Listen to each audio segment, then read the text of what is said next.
There were Jews who were slaves. There were Persian slaves. There were white slaves. There were black slaves. Humans have enslaved one another, period. And I like to think of things in extremes because it allows me to think about what's possible. And so the idea that someone else at some other time in history has worked 7 days a week, every hour that they're awake, with the threat not of their own death, but of their children's death, because that's what I would do if I were trying to control somebody. I would take their kids and say, I'll kill them if you don't work. And guess what? They'll probably work. That capacity exists.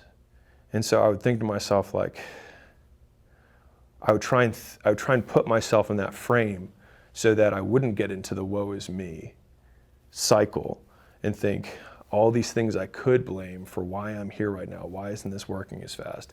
Like, how is it that these guys are making more money than me?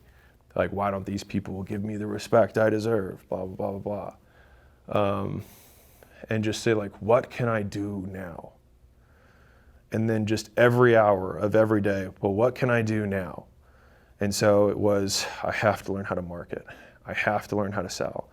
I have to go to these groups where other gym owners are, and I got to learn their stuff. I gotta go to these seminars. I gotta save up so I can learn some stuff.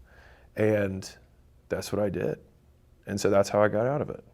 That visual of life as this like bloody game of tug of war, Yeah. where like most people, their hands just get too cut to keep holding onto the rope is like it's stuck in my head. Yeah. That's really powerful. It was tough. So the first $100,000 is the hardest. And I know that sounds like an unfathomable amount of money. It took me 5 years. Like, I get it. So, like, you just have to save it $1 at a time.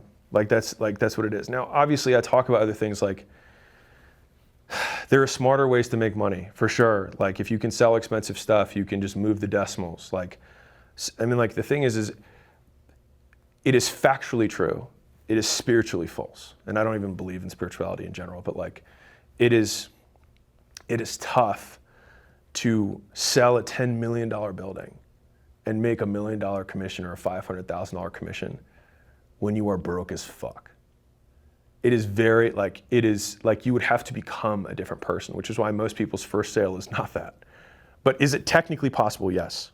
A lot of people watch YouTube and the internet for complex money-making skills, and they haven't even mastered showing up on time.